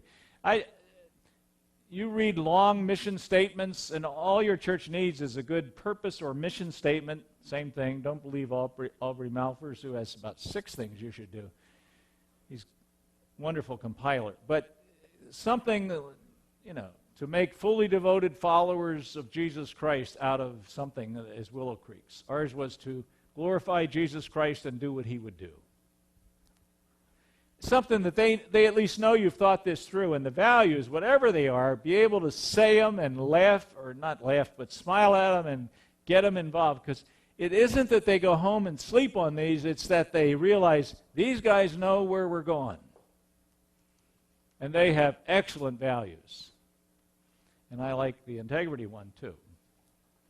But, so there's some questions under those 5 areas.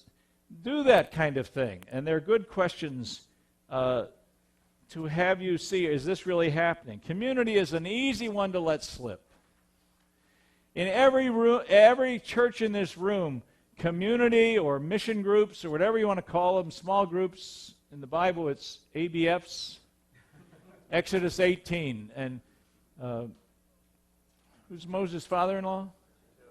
Jethro says to Moses, and I'll use Hebrew, some of you don't know this, it's adult Bible fellowships. Divide them into 50s. Number 3, our church decisions. That's a good way to evaluate. You might do this first just by yourself or on staff. Your wife would be excited to do this with you. Congregation and membership. Is it clear what they decide? If it's not, they'll want to decide everything. You've got to move to something. It's got to be in the Constitution someday. I'll be glad to send you the Constitution from South Bend, which they worked on. I helped them work on. I said this. I took at least 5 or 6 constitutions, came up with a simplified. Constitution should be this long, and policy should be that long. These can be changed by the board. Constitution can only be changed by the Lord and the congregation. But congregation membership. Somewhere you're going to have to decide what decisions do they make. Do they meet every second Wednesday of the month like Medina did? Okay, good luck. The main board. Do they have a clear job description? Do the pastor and the board chair have a good relationship? Do they avoid ever surprising each other? Do board members know they do board work only when they're all together and not individually as they walk around? Do they speak with one mind and avoid telling who voted which way? These are good ways to analyze. Do they have a spirit of devotion to Christ first? You should never have emergency meetings, unless you have to. But the first part of a meeting should be gathering, prayer, sing a hymn together, worship. The pastor gives a devotional from the Bible, 5 to 10 minutes. Helps to pray, P-R-A-Y, so they participate. If you're having your meeting at a table, stand up to pray so it makes a difference, so they don't fall asleep. Pray short sentences of praise. Then take time for repentance, just quietly in your heart, character, and then ask. Pray for something that's bothering you and somebody near you. Back it up. I've been to so many prayers of boards and ABFs that are all long lists of sicknesses, and there's nothing wrong with that. But often it's 10 minutes of prayer requests and 2 minutes of prayer. Pray for something that worries you and somebody near you. Back it up. Now, would a couple of you pray for our agenda tonight? Now, would a couple of you pray for next Sunday? The theme is giving, and we really need people to respond. Now you've had a prayer where they're all involved. Every prayer meeting needs a leader in today's world. Otherwise, it'll be 16 hospital visits, and it'll be boring, and somebody will pray a real long prayer, and then that stops everything because nobody can match it. Just a thought. That's the main board. Staff, is there a clear difference between the work of the board and the work of the staff? Have you seen the soccer field for this? Do all members have job descriptions of staff and clear ways of reporting, clear DNA of staff? You should, as you're the 2 senior leaders of the church, there should be things that everybody on staff does. We all come early to greet. In our area, okay. We all write thank you notes. We all pray a little bit each day. We all have dates with our wives. That's the DNA. That's part of us. We got to do it. And therefore, Henry Brandt said it 50 years ago, people don't do what you expect, they do what you inspect. I hate that, but it's true. Bottom line, Chuck Swindoll said it once in a lecture, and I wrote it down. Staff meetings are for cheers and tears. Are there enough times for communication and prayer and fun? By the way, the best thing we ever did for staff to get to know each other is tell the 10 events or greatest decisions of your life, and you got 7 minutes. And we took turns, and you had to write it out, or at least list them, and in 7 minutes a bell rang. We still gave him another minute, but you don't want to give him 20. Kelly was here, and he just did it with his staff. He said, we know each other now better than ever before. I went first. When they heard about my parents' divorce, people understood why I didn't like fighting. When they heard about the death of my sister, they understood why I cried sometimes when somebody lost a child. When they understood about, 10 biggest event, not except Jesus, that's considered one of them. But 10 biggest decisions or events of my life. One of them was going to Ashland. I gave mine at Akron. One of them was coming to Akron, and I went through some of the things I went through to make that decision. And by the time Eloy Pacheco got done with his 10 steps, he was Spanish-American, born out in New Mexico, everybody understood why Eloy was the best care pastor in the world, what he grew up with. It's a terrific way to know each other. That's for staff meeting. And every once in a while, each department, even in a church of 3, each person takes time to say, here's my strategy for youth. I meant a staff of 3. I don't know what I said. But everybody has to, I would always say, on one sheet of paper, draw your areas of ministry and what you're trying to do. And then they get input from other staff. As soon as you hit 400, it's true earlier, you become silos. Everybody takes care of that little area, and they're bored at staff meetings. You've got to have them get input from others. Our gatherings, number 4. Our worship services. Do we have enough for our numbers? Do we add venues? If you don't want to believe that 70 to 80% demands that you go to another service, okay. But as one consultant said to me, you can be the first one to be an exception, but good luck. If this room is 70 to 80% full, we need to have 2 services. It used to be 80%. Now they say 70. And when one guy taught it recently, he said, when you go to a theater, to a movie, to a film, to a Christian film, do you sit beside someone else? Do you? You do? Okay. Okay. Do they really? Okay, but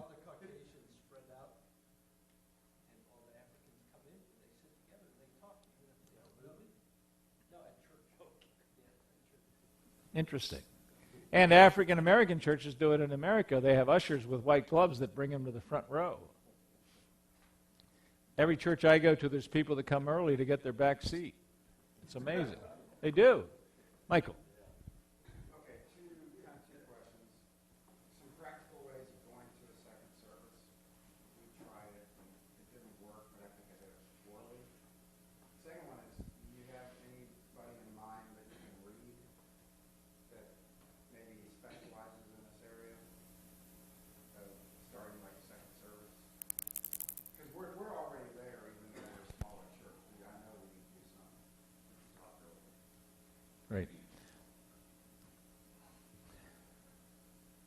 I don't know anybody that talks about it just alone. McIntosh refers to it a little bit about next levels, and he refers to that.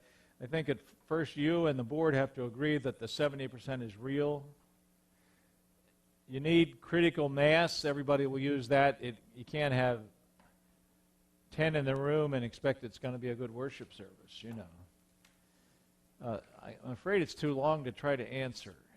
I just know the first thing to do is have the one service so full of electricity, and not emotion only, but joy and worship, and full enough that it's time to go to 2, and then first you show it that it works at Christmas and Easter, not necessarily Christmas, Mother's Day and Easter, And then you do it, and you always project 6 months ahead, and you say, we know this didn't work before privately. You never say it publicly. But this time we're going to do it. And you never say A to H goes the first service, and they'll come when they want. And you make them both prime time, which is between 9 and 11. It's hard work because, especially in your case, you've tried it, and that makes it very hard to do again. We tried that and it didn't work. Community or study groups or mission groups, if you'd like to call them that. I plead with you to consider that Sunday groups are apples and apples with home groups. I'm not sure anybody should be in 2 community groups. Is there a team of leaders for each group? How do we coach them, especially the leaders of the groups? I think every pastor should have 2 or 3 groups that he or she is responsible for,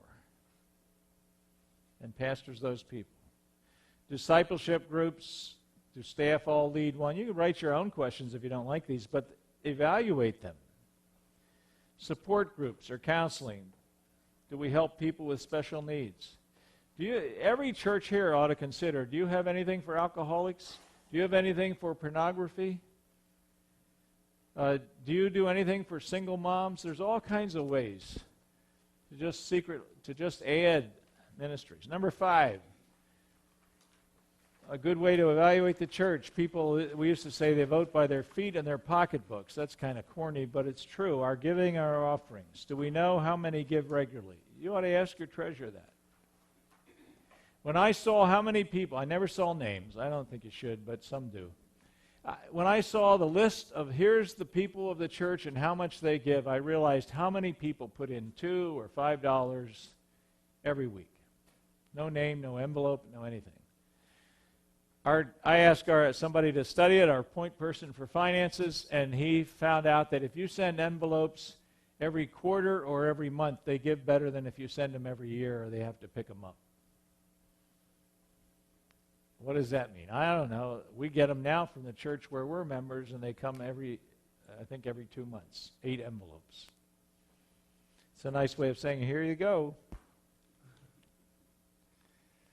Anyway, I coach churches that don't give new members envelopes.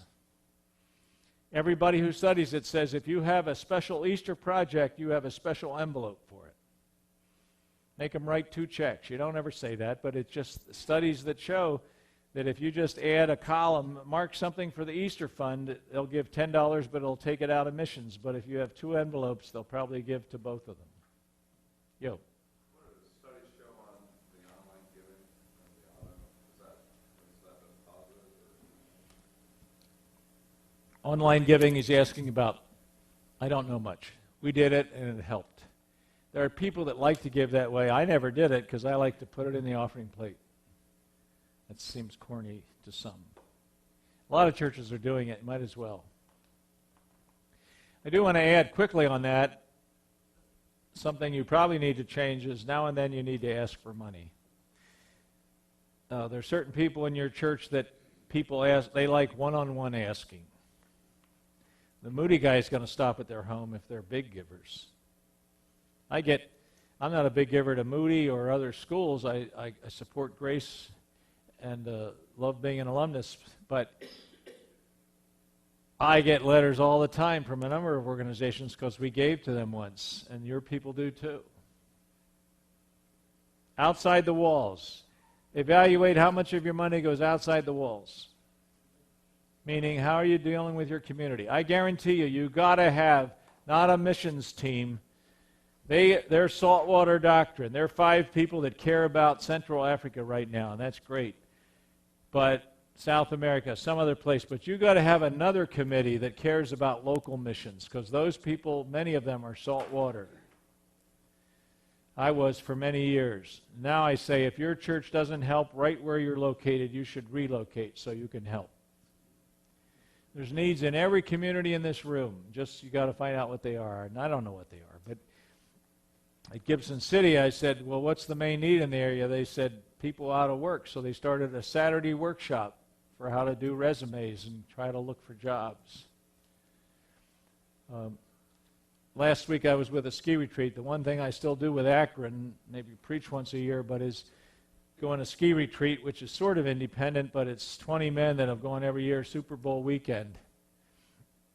One of the guys who lives out there now came to the Bible studies that we did. And there's 15 guys in the room at this point, and one of them said, "Tell your story about conversion." What a fantastic skier he is. And I started crying when he told the story.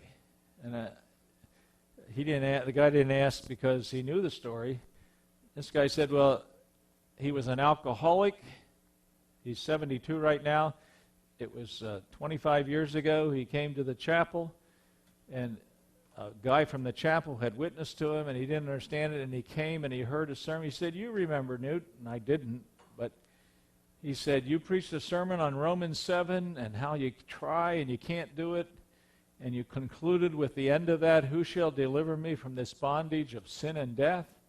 And he said, I prayed to receive Christ, and I got into the discipleship group." I was sitting there with tears in my eyes thinking, I didn't remember that. I don't know if he told me before. Here he is now. He has a great business, and skiing has nothing to do with it, but I'm having fun with him skiing, and then I hear him say this. At the same meeting, John over here, who's now going to be in industry but teaches at a Christian school after work at GM, we went around the room and guys told how their life was changed dramatically. And I never knew this. If I did, I forgot. At a college team meeting, he was a leading soccer player at University of Akron. He went on the college retreat to Florida, and he said, I never understood the gospel till that retreat. I trusted Christ. He'd been on our board of trustee elders at the church. I didn't know that. And he tells his story. All I'm saying is, you guys, people come to Christ through the worst of sermons. Everything is Apollos watered, somebody planted, da-da-da. God gives the increase. And that's behind all of this. But the more you make an evaluation and make the right changes, the more people you're going to touch for those things. I had an email from a guy in Afghanistan, and he said, I just want you to know I'm leading a Bible study and he was a captain of I don't know what they are, platoons or something. What would it be, Dan? About 20 or 30? Platoon? He led Bible studies for whoever would come, and he told me when he trusted Christ, and he used to play basketball with us on staff. One of the sons of one of the ladies on staff would bring him, and he said, I just wanted you to know I watched you guys and how you lived, and I got to talk, and here he's a Christian. I never knew it. And now he said he's leading guys in Afghanistan, and he said, where should I go to seminary when I get back? I'm just saying everything we all do represents Christ. Outside the walls, but how much of your money goes outside the walls, locally and globally? And when I did that survey, I interrupted myself, teaching about finances. Almost every church needs a couple of sermons every year. Don't you think, a guy told, I realized this just maybe a couple years ago when a guy told me he tithed 2%. And I said, you can't. And I was playing naive a little bit. And he said, no, I do. I tithe 2% of all my income. I said, you can't. Tithing means 10%, I said. So you give 2%, but you don't tithe 2%. And he smiled and said, oh. And people have these faulty ideas. I think if you're a parent, you should show your kids what you're giving to the church on a check. How do they know what you give, or how do they know? My grandmother, when she gave us allowance, when she was kind of our surrogate mom, my mother worked so hard, would give us an allowance of 10 cents, not one dime, baby, 1 nickel, 5 pennies, so you could tithe one and put it in your bank to take to church. Okay, that's a little rigid, but people have no idea. That's a good way to evaluate your church, your giving. And I bet 50% of us, or maybe 80%, and 96% of statistics are made up on the spot, would say, I got to teach on tithing. Not tithing, on giving. Number 7, our mood. You can read those. But those are 4 good ways to evaluate the church.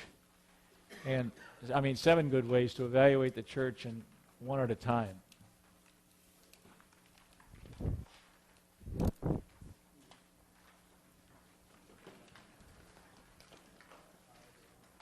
I'm going to just put these outside on that table. Could you, Lee? Can I have one of each? I'm sorry. Thank you very much. We have 15 minutes at the most, but comments or questions or a case study?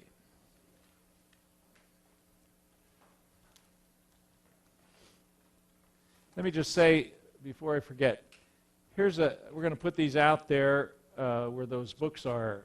Just $5 a day, they're a special deal. Excellence must be chosen for a mid-sized church to grow. A lot of that's from Macintosh.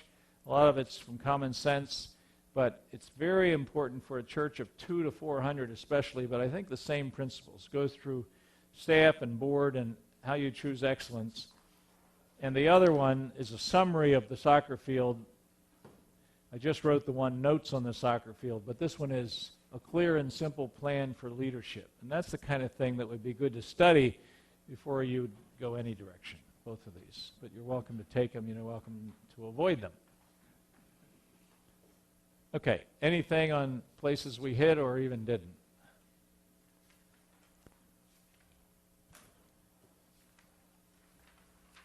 You mentioned, dude, about not having like a congregational meeting to discuss voting on a certain kind of thing. Does that make sense? How about using the survey tool to survey what the reality is? On talking about particular services at night. What would be your view on survey? Kind of doing it more at the front end, just kind of gather some data. Yeah, and I kind of referred to it and said, don't take surveys because people don't know what they do until it's there. But here's the other part of surveys. When you publish the result and you say that this many people thought they would go if we had a Saturday evening service, anybody can write anything on a survey, and I just think you have to find out what you think people would do, but a leadership team has to make it. I don't know if surveys help, but I don't have a good answer. Surveys being used to report what they're currently trying to do, not trying to get them to think beyond that, but which service do you go to, why do you go to that particular service? Just not asking them to think so much, but why are they doing what they're doing now? Yeah, that could help. Most of you know about the Reveal survey that Willow Creek did and decided some major things and tried to improve some things. We had done such a survey. We found out about the giving that way, but it has to be anonymous. And we found out, one of their conclusions that we all smiled at was it's not how much you go to church that gives evidence of your spiritual development. And everybody wanted to go, oh, yeah. That's right. And one of our dangers is we keep so busy going to church activities that we have no idea how they really are at home. But our survey showed, I told the class this, one of the questions was, how do you know you're connected with Jesus Christ now and forever? And so many people said, I've been a Christian all my life, or I was baptized when I was 7. It made me start to bring the cross into every sermon. I was already doing that, but every 6 weeks preach a salvific sermon and also adopt one way of presenting salvation clearly every once in a while. Why is Cru so successful? Because they have 4 laws. I know they've changed somewhat now. There's a new book, Greg Gilbert, who's with Mark Deaver in Washington. I just read it, and it's so cute for me. Everything's recycled. His 4 steps, and it's a great book. What is the gospel? But it's short. But it's God, man, Christ, response. That's the 4 laws. Navigators use the bridge. I just think you ought to not say be saved or get saved. You ought to explain what it means. I always use the Romans 3 diagram: justification, atonement, justification, redemption, and faith. Romans 3:21 to 26. But do something that you keep repeating and help them. But that arose out of the survey, how do you know you're a Christian, was in other words. That's a great question. Why do you go to the first service? But I think you'll learn what you probably guessed, that they like the music at the first service. Or it's interesting, things have changed. The prime time is always 10 o'clock. Shiler said 30 years ago, anytime between 9 and 11, don't do anything. If you're in snow, don't do 8 o'clock. We did it and got away with it, but it never grew. But set your time. Don't do sandwich where you put Christian Ed in the middle just because you can only use half your space then. I mean, you use it all, but only one time. If you do it during worship, if you have 2 services, then you have double your space. John? Would it still be true that if you minister to the family as a whole, you keep people, that would be one thing that would keep them there? Should you have something for the children or the youth or Right. adults or whatever? Yes. Somebody was saying that their kids were the only ones in the youth group, or children at first, but you're not going to get new people if there's not some place for their kids. Orange is a program out of, I think, Andy Stanley, where everything's tied together. The problem with sometimes of having the whole family, I don't know that you meant this, but study the same thing, is so many families won't do it anyway. But at the church, you have to consider, that's where you get a ministry manager for the little kids and one for the preschool, and get somebody in charge of it. It's amazing how many people are out there who will take an area if they know what they're supposed to do and they can really run with it, reporting to a point person. I think ideal for any church here over 400 is to look at part-time people sometimes. Don't just keep adding full-time pastors. There's people, there's retired superintendents of schools, there's retired foremen, there's retired doctors who will give an area 15 hours a week, and they're off 10 weeks a year, and you can pay them $500 a month and give them a title and a responsibility. A friend of mine just hired a business administrator, and he works 15 hours a week, church of 700. He's doing it, and it's what's such a relief for the pastor. Yes? You kind of spoke into this a little bit throughout the day, but with your many years of leadership among staff, can you speak maybe some recommendation to staff, not so much just lead pastors? I don't know if I was clear in that or not. Oh, that's very clear. Ask for a job description. Make sure you have one. Be loyal to your pastor. Argue with him one-on-one, but never outside the room. Never differ. Give suggestions, but do it one-on-one. Ask to be point person of a couple other areas so you can widen your area. Pray for each other. Pray together. Have breakfast once every 2 months or 3 months so you just have fun together. Don't make your wives be friends. I mean, you don't have to force that. I think you have staff socials once in a while.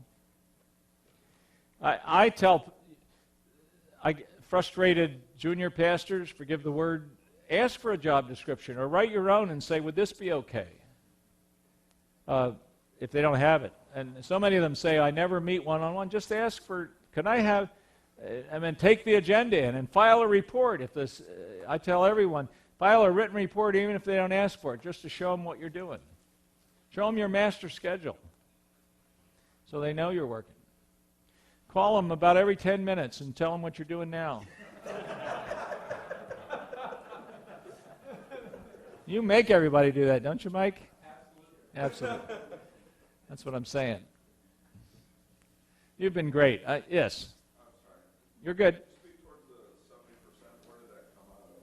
I know that there was the comfortably full and comfortably empty and all that. About a sanctuary? Yeah. I don't know.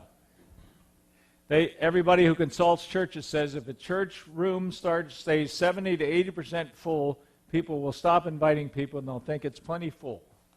Calvary Church in Valparaiso met about the third service, going from 2 to 3, and I was helping them and showing them statistics, and finally I said, hey, you guys, just do it. They spend hours on Saturday evening, and then now they do 3 in the morning, and they've jumped from 900 some to 1,100 some, just because now there's room. The danger of 3 is the middle one always gets full. But you still do it. Anyway. Yes? Can you speak like the 3 circles of the pastor, and just disciplining your time and not putting out fires, but focusing on the over the long term, not the urgent things, but the important things? How do you manage that? The key is master schedule. The key is point person for some areas, and the key is you'll interrupt your master schedule, which is what you do every day, changing for tragedies or your wife, but you still know what you're doing, and you don't mind an interruption because you go right back to the other thing you were doing. But I guess putting out fires is so nebulous, I don't know. I mean, if a fire is a tragedy, you go. And every time in my life, this is the old man speaking, every time I thought I ought to call that person or I ought to go there, I should have done it. And I mostly did, but not always. I don't know if it's the Holy Spirit, but I know if you think you ought to do it, if you think you ought to apologize to your wife, you should. Serious. But a master schedule for me meant Monday from 4 to 5:15, I did all my correspondence that I had and a lot of research or a lot of administrative, not research. But it meant all my counseling was Wednesday from 4 to 5. That way, when they asked if they could see me for counseling, Barb said, well, I can't get you in for like 7 weeks, but I can get you in with our counseling pastor in 3 days, you know. And I think a master schedule is wonderful. You put exercise, you put a date with your wife, you put your kids in, you put your study time, you put your worship time. In class, we did, and I'll close with this, we did this thing, how many hours in a week, and we added up a bunch of things, and everybody has discretionary time. 168 hours in a week. So be careful and make yourself stay with it. You should have plenty of Sabbath and relaxed time, but not so much as some pastors.